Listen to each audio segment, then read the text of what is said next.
Adili. Aron. Okay, si Konsyal atong SK Federated Chairman Jan Peldo ang Konsyal. Unsa gani kuan? Ato isibog di Konsyal. Konsyal mayo adlaw. Unsa gani ito kalihukan sa SK katong inyong pabasa? Pili ko explain na ni. Yes, Sir Dodong, no? Mayong hapon, mayong adlaw. Last July 19, doon ay gikandak ang SK Federation of Misamis Occidental, headed by our SK board member, Honorable Clara May Villanueva, dito sa Barangay Aguada, Ozami City. Doon ay gikandak nga pabasa ni SK program. Every month namo ni nga gihimo, Sir Dodong, before me mag-session sa Federation sa SK, magkandak gyud mi og kanang pabasa ni SK sa matag municipalities kung kinsa or asa nga mo sponsor sa amo ang monthly session sa Federation sa SK dinhi sa Misok. Actually ang pabasa ni SK program is initiative gyud ni sa amo ang provincial board member sa SK, Honorable Clara May Villanueva, uban pod sa amo ang provincial youth development officer nga si Ma'am Fitz Merna, of course in support, in approval ni Governor Henry Waminal kaning pabasa ni SK, which aim gyud namo ani, Sir Dodong, kay aron among ma-encourage, amo ang madasig ang mga batanon, especially ang mga bata ages kanang mga grade 1, 6 to 8 years old. Target namo nga matutukan, matudloan sila unsaon pagbasa, and also how to kanabang pagsabot sa ilahang gibasa. Of course, sayod man ta nga at least sa ingon ana ba nga gagmay nga butang, Sir Dodong, naa ang SK nga mo counterpart pod sa tuang mga teachers, mo counterpart pod sa tuang kanang mga ginikanan, which is basic ramani nga mga buluhaton nga kaya mo gud namo gud sa mga youth, kaya namo sa mga batanon. So nganon dili man namo buhaton nga tawag ani makahatag mi counterpart, no, sa amo atoang mga hingtungdan. I mean ato mga teacher kay nag-eskwela man ato mga teacher, ato mga ginikanan. So at least counterpart namo ni sa youth. And also, Sir Dodong, actually wala kaning pabasa ni SK program nga kuan sa Federation sa Misamis Occidental ni nga initiative headed by board member Clara Villanueva, iyaha gini nga namugna. Wala pa gid ta officially nag-launch ani kaning program. In fact, karong August during Linggo ng Kabataan, Sir Dodong, dira na to ni formally i-launch gyud province-wide. So after magka-launch province-wide, ang mga cities and municipalities mag-launch na pod, no, by kanang sa iya nga pamaagi.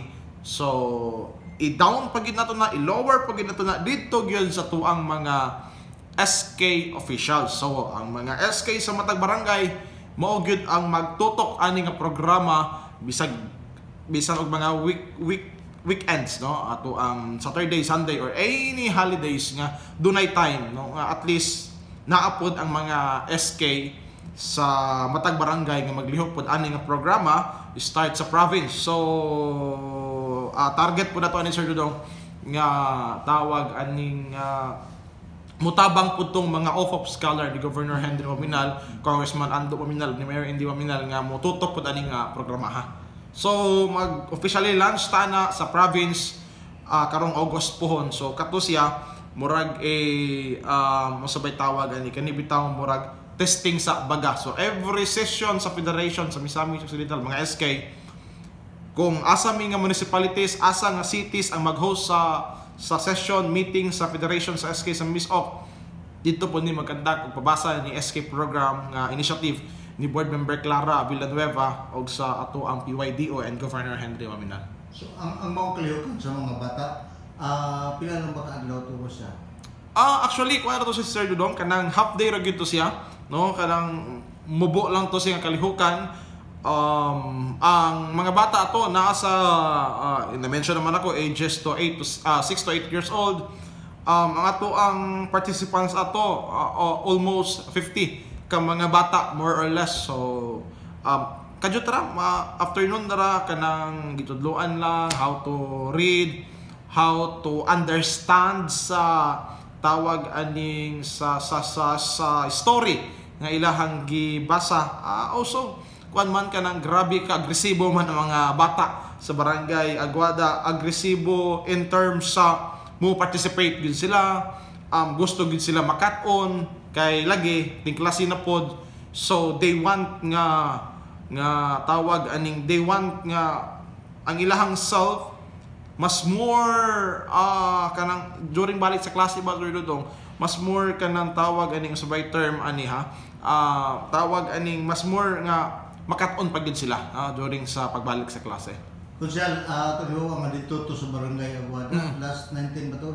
July 19. July 19. Dayon ang Aguada, barangay Aguada may napili. Barangay Aguada. Well, unang-una Sir Dudong, no, napili na to ang barangay Aguada tungod sa kadaghan sa population. Anata, naman po na tinago nganong wala man. Kuan naman gud to siya, mura naman gud to siya tanang testing pa man gud sa amin kun how ba kanang unsa ka hidagan, no? Manang aliwalas man pud kayo ang Aguada god, daghan mo gud kayo mga tawag aning mga bata po din hagod nga tuang nakita nga tabangunon pod. So mao nang and then very kuan pud good kayo kanang maaliwalas ba. So atong nakita nga maayo pod ang dagan. So in coordination sa ato ang mga departments nga concern nga ang barangay Aguada na lang yun, no? Mas better nga sa barangay Aguada na lang sa nato ipahigayon ang program sa SK Federation sa MISOC nga ang pabasa ni SK. Okay, siguro kana diha na siguro ta. Doon na kay ganihan mga announcement mo to, no? Unsa to siya? Ganina Sir Dodong sa to ang regular session kuan kanang nalimot pud ko.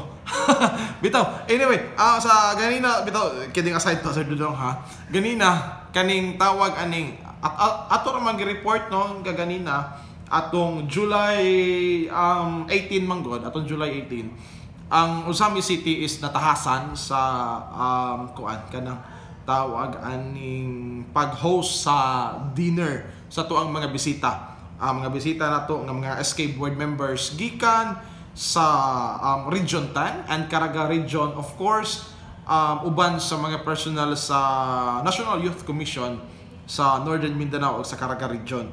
So kuan kanang tawag atong gabi-abi ang mga bisita atong July 18 nag-dinner at then atong gi-promote ang atong tourism, ang atong asenso Usami Wellness Park, ang atong culture sa Usami City atong gi-promote sa tawag ganing atong mga visitors. And then pagka July 24 ugma puhon, no? July 24 dunay gi-organize ang DILG, Department of Interior and Local Government dito sa Oroquieta City held. Gitawag ni siya og murag youth forum in connection sa program sa idadait sa DILG kaning bida buhay ingatan drogay ayawan. Kauban nato ani ang ato ang DILG officer sa syudad Sir Regil Vedra og si Ma'am Iris May Ayet Tubayan ang ato ang LIDO, Local Youth Development Officer sa Usami City. We will be participating sa program na gi-organize sa DILG nga na-mention a while ago. In connection with this nga mas more ma-enhance ang mga mindset sa mga youth and also sa mga leader sa mga batanon, no, nga how to maintain nga kana bang maiwasan na gyud sa mga kabataan ang kanang paghimo og mga dautan, especially kani bitaw sa drugs. Sir Dodong gani sayod man ta nga dunay gyud mga batanon nga nadakpan sa illegal nga droga, which is my target po sa tuwan DILG. So we will participating sa mga events July 24 and then pag July 25 dunay ta himuon nga Local Youth Development Council first quarter meeting, no. So ang ato ang ang ato ang main agenda is to formulate and approve the Local Youth Development Plan. So medyo naulahilan ta na dilatar gamay because we are on focusing kung kinsa ang mahimong members sa Local Youth Development Council.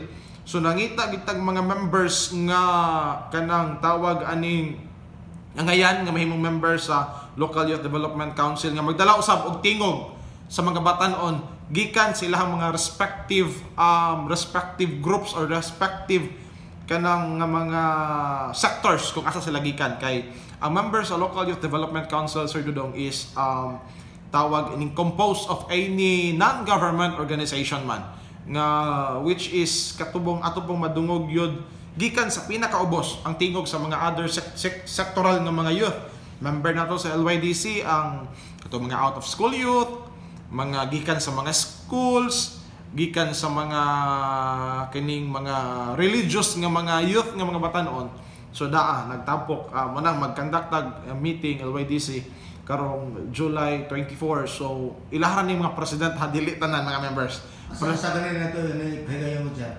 Sa ganin higayon? Dirira sa Usami Session Hall, Sir Dudong, no? Alas 9 na ito himuon. Ilang mga president, na executive order. Apel na ang mga SK president sa matang barangay ni?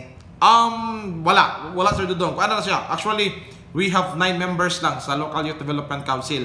And then, kini yung higala, ubos ng higala, ang inyong chairman sa Local Youth Development Council as the president sa mga SK, and then vice chairman ako ang vice president sa SK Federation, si A. Salvador sa SK chairman sa Barangay Malaubang, kasi ang ato ang vice, so siya ang ato ang vice chair sa LYDC.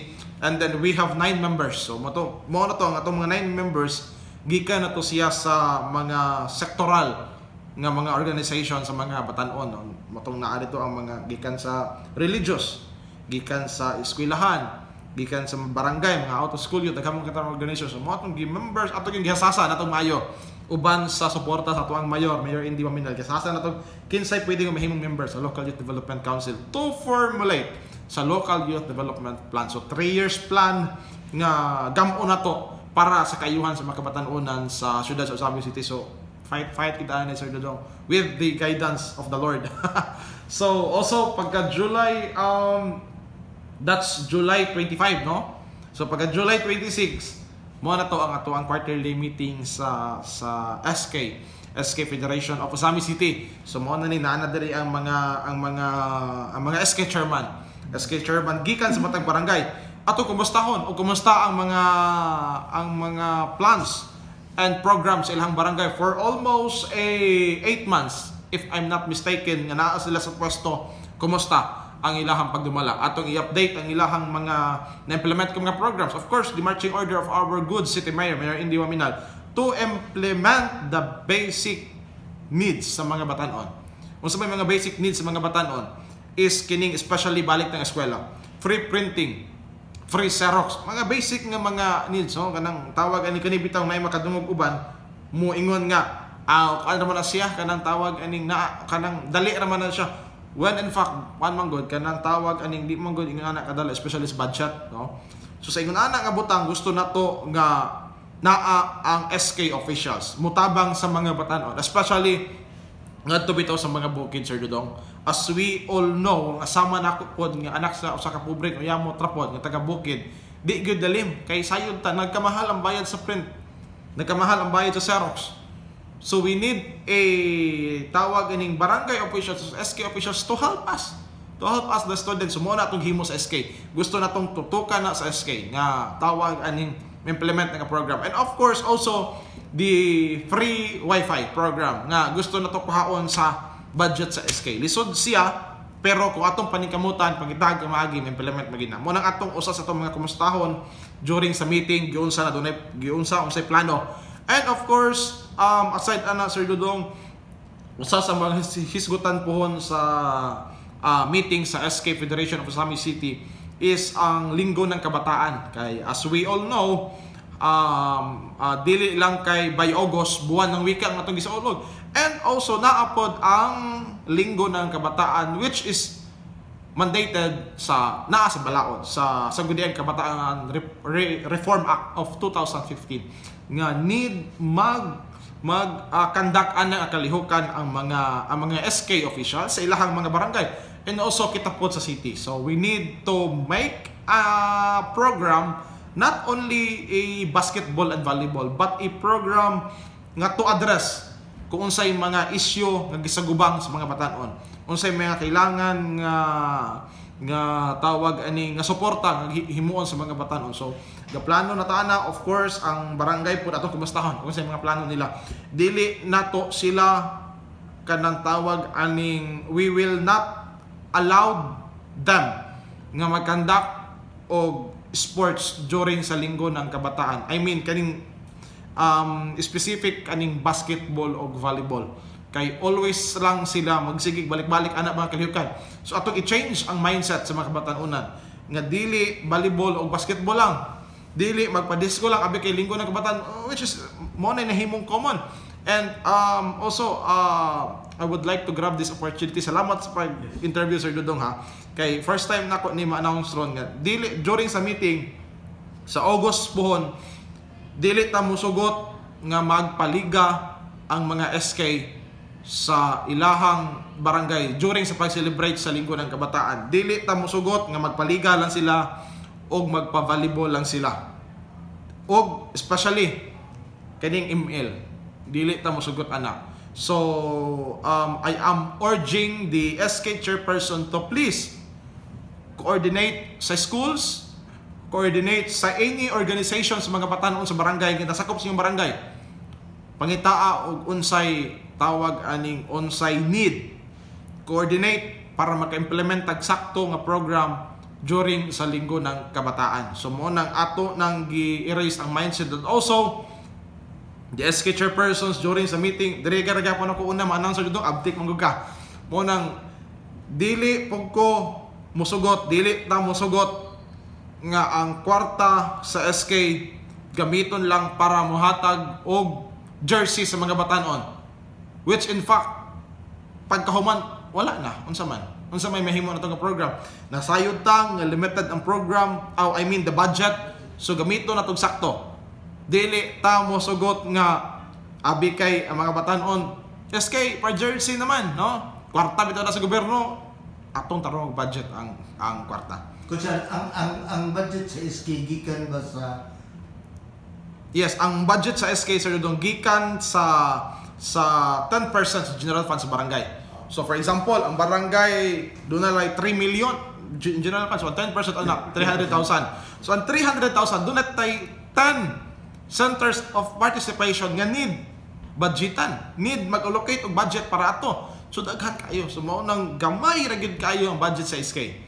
Mo nang 300,000 dali ra kay na siya kung tinuod gyud dali ra kay na mahurot kulangon pa na sa pag-implement sa 10 kanang centers of participation nga gisunod sa SK. Kay kitang SK di mo gud pataka og tawag aning budget lang, no? Nga sige kaning 100,000 para jersey. Ang another 100,000 is para lang sa festa activities namo, magpaliga ko, magpa-disco ko, no? Dili gyud na mahitabo. Do na tay gisunod gyud sa SK. Mo na akong gi-encourage og akong hugtanon gidili nga walaon nato ang mindset sa mga batanon nga jersey lang. So wala na, sa may mga program. Pila ko na kabag batanon sa barangay. Yag magpa-jersey ka, dili pa mo maapot na ng batanon sa barangay. Kapila na yung budget. Solicit na. So mag-solicit, mao nang ang ato magong na-adapt Sir Dudong is ang mga pang old, I mean, sorry ha. Kana bang mga kaniadto ba nga solicit dinhi. Yeah.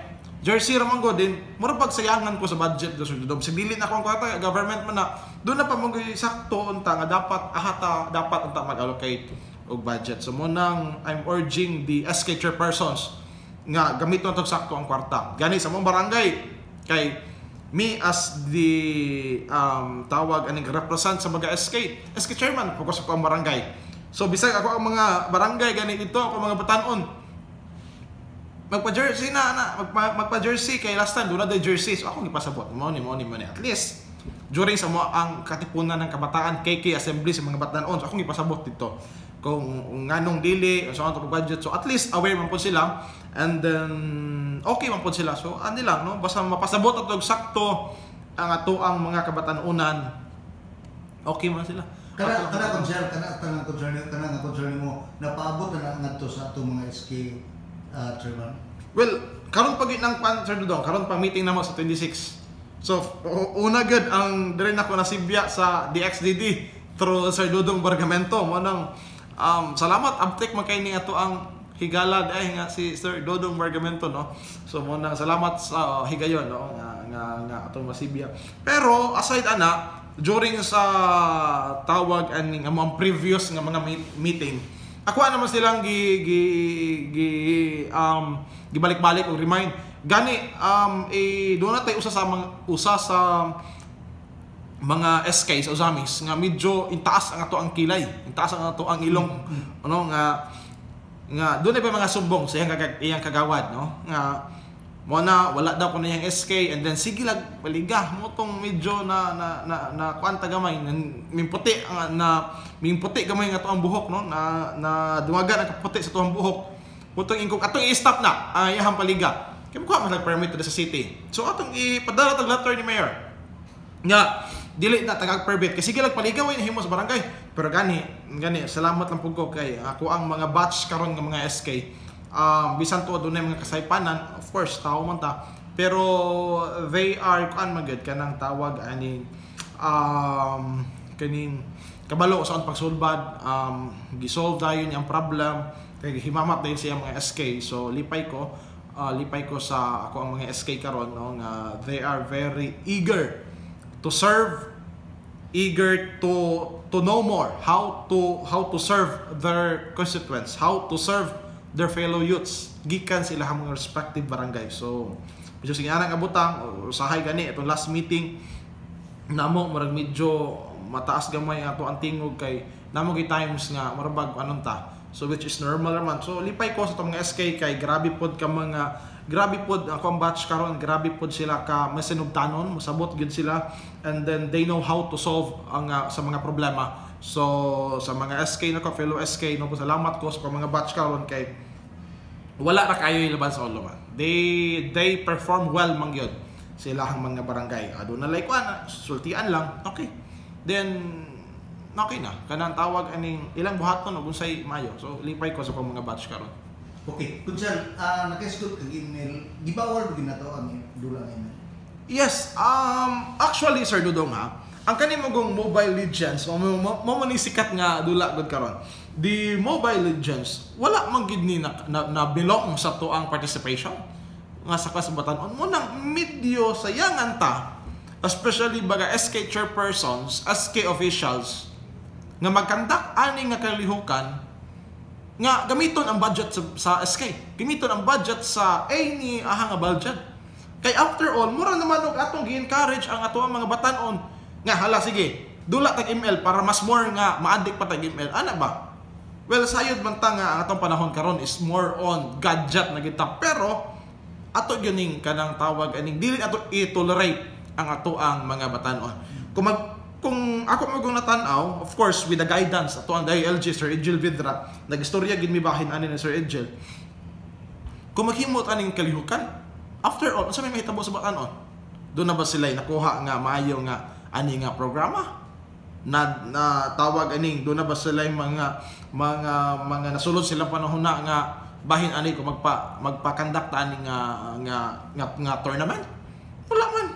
Mura naman na siya og kanang kanang libog ko ngano gani naatay sa kuan term naatay isa ka barangay nga nasapnan ginato nga nagpa-ML diyan ako i-mention sa mga may punto nga fiesta, nagpost sa Facebook, tawag nako ang ato ang DILG Sir Edgel Vedra sumoni mo ni and then atong istorya atong gipugnan atong gidili gid ang iyang PML tournament, and then lipay pugo kay sabot pud ang mga SK chairperson. So wala ginatay ng email tournament. Kung pasabot nga unsa may tabuan na, wala man useless. ML lang, wala sakto. Pero wala ta gaingon nga bahin anang email. So pero og mag-tournament mo ta murag sayang kayo ang pondo nga limited ra ba ang ato ang budget sa SK. Kunsel, ang katong gisgutan nimo sa New Tigong sa Oroqueta, province-wide. Yes, Sir Dudong, no, province-wide to siya. Actually, we received a communication letter from the DILG signed by the our DILG Regional Director, RD Wilhelm Soyko, no, gi-invite ang mga SK chairperson, SK Federation President, the DILG officer coming from the municipalities and cities, and of course the local youth development officer to participate, to join sa nahisgutan nga event. Okay. Kunsyal, salamat kayo na kay kadugang, basi na kay kadugang. Yes, ako lang Sir Dudong, no. Wala to kay kadugang kay imo man kong gipugos pa interview, no. Bito lipay kay ko, no. Lipay kay ko Sir Dudong kay naa ka kanunay gyud gani sa mga previous nga mga news, no. I am one of the magid pud sa DXDD. So lipay ta kay naa ang DXDD kanunay, wherever we go na ang DXDD para mo sibya sa tuang mga pahibalo, mga announcement angay masayran sa tuang mga fellow constituents diri sa Sulod Zamis. Thank you kayo sa kuha mga SK chairpersons. Don't worry kay daara ko permi, I'm here always to support you. Basta tarong lang, no? To support you kay basin lang na yung mga dili mihatan. Pero naapug ko kung kung dili mo perform sa inyong job, your duties, inyong gipanumpaan, naapug ko para mo apitan na si Piat, no? Para mo abi-abi lagi ako ninyo, no? Dili ta para mo perform lang sa job well naara ko, pero dili mo perform sa inyong trabaho, naara pod ko mo na kaninyo, abi-abi ninyo, no? Mo tawag aning mo basta bawal lang ko isulti sa bawal mo isulti on air, no? Mo nang basta ang timan ilang basta mo perform mo sa inyong trabaho. Mga fellow SK chairperson nako as your president, naaro ko sa inyong video. Protektahan ta mo basta tarong ang binuhatan, suportahan ta mo permi, naagid ko always. Pero di mo perform sa inyong trabaho sakto, labi na katong mga SK nga inactive sa ilang barangay, then resign. Well, wala dili man ta makabuot actually, pero inactive mo sa barangay, resign na lang. Ayaw ninyo hago-hago ang inyong mga batanon. Pero in general sa kinatibuk-an, ako ang mga SK karon well performing man kayo. So I'm so happy, I'm so blessed nila tanan kay mas masultian man dayon, matuo man dayon, tawag ani mo trabaho man po dayon kung unsa kay patrabaho. Salamat kayo. Salamat ninyong tanan. Of course, sa DXDD ni Sir Dodong Bergamento, salamat kayo sa opportunity sa higayon nga imo kong na-interview para malapnag sa tanan kung sa pay mga plans, programs nga sa SK. Kita paano mo gud data kanang mura ko sila pa loki lang ba? Loki lang. Thank you Sir Dodong, thank you. Kunsyal, salamat kayo sa pagsalig sa DXDD, ha. Thank you. Salamat kayo. Pagpalain kayo.